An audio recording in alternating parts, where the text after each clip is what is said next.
Welcome to the Clark University Campus Tree Audio Tour. This is Norm Freund, Professor of Philosophy, and I will be serving as your guide. You have accessed the Eliza Kelly Hall segment of this particular tour.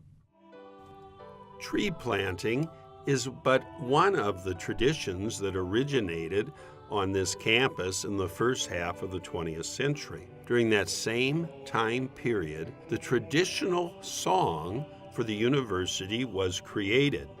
You are hearing it playing in the background. Its words are as follows: "For protecting love and true, our hearts bless thee, alma mater. And our best we pledge to you, kind and gentle as none other. Years may dim our hopes with sadness, or a joyful future bring. But in woe or pain or gladness, every faithful heart shall sing. Always loyal to Clark College, we our service pledge each year. You have won our youth's devotion. Time will render you more dear." This song was written by a BVM sister who served here at the institution from the years 1915 to 1922. That was Sister Mary Herbert Rogers and is entitled Alma Mater. As you look to the right, you see our original cornerstone memorial. It reads St. Joseph Academy, 1879, JMJ. This original cornerstone was part of the first academy building from 1879. It was completed in 1881 when this institution opened on this campus. The memorial you see was dedicated in 2003. That year is of significance because it is the bicentennial of the birth of Mary Frances Clark, the founder of our institution.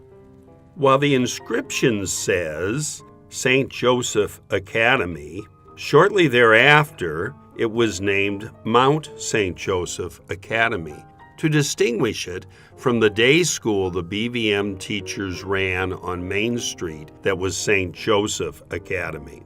And JMJ, well, for generations, many Catholic men and women finished letters they wrote with JMJ, which stood for Jesus, Mary, and Joseph.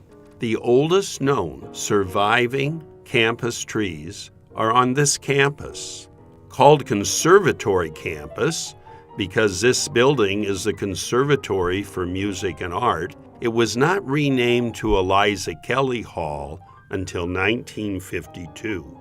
As you look down the sidewalk towards Catherine Byrne Hall, you will see a very large larch tree between the sidewalk and the street.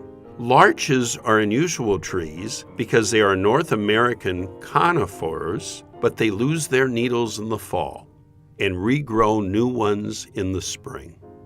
The graduating class of 1910 planted this tree and named it Penelope. Penelope, in Greek mythology, was the wife of Odysseus and was best known for her faithfulness to Odysseus. This shows the importance of study of Greek mythology and other classical works of literature at this time. If you look towards the front of Mary Josita Hall, you'll see a very large pyramidal tree that is an evergreen tree between two trees. This tree, which was planted by the class of 1931, is called Galahad. Galahad was, according to Arthurian legends, the knight of the Round Table who discovered and found the Holy Grail. A more recent tree is between the sidewalk leading towards Catherine Byrne Hall and the street. This smaller tree, which is a maple, was planted in 2003 as an example of all the service hours that were done that fall, 200 in total, to honor the 200th birthday of Mary Frances Clark. While most of the trees from the first 40 years of the tree planting tradition no longer stand, a number of the trees from this era are worthy of note. For example, the class of 1912, they planted their tree a month and a half after the sinking of the Titanic. They named their tree Minerva. Minerva is a Roman goddess of the liberal arts. This shows the long-standing importance of a strong liberal arts education at Clark University. Of equal note, and related now to history, are some of the class tree names during the 1940s when the Second World War raged in Europe and Asia. The class of 1942 named their tree MacArthur, in honor of the famous General Douglas MacArthur. The class of 1943 named their tree Nike. Nike, in Greek mythology, is the Greek goddess of victory.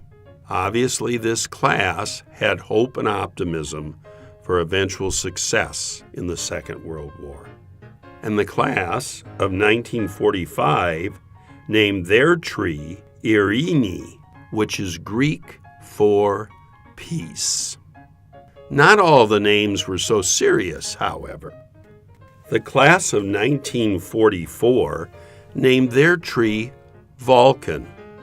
Mary DeCook was president of that class. She went on to become a BVM who served the congregation for many decades. She relates the following story. Her class lobbied long and hard for smoking rights on this campus on the part of students. And they were successful. To that end, they named their tree Vulcan after the Roman god of fire. And what kind of tree did they plant? An ash tree, of course. And in the memorials to that tree, at their spring tree planting, every individual major made a tribute to the tree and invoked acceptance of the name of the tree in the following way. Certain kind of trees, for example, a weeping willow, can't stand up to strong winds, but an ash can. This concludes the Eliza Kelly Hall segment of the audio tour.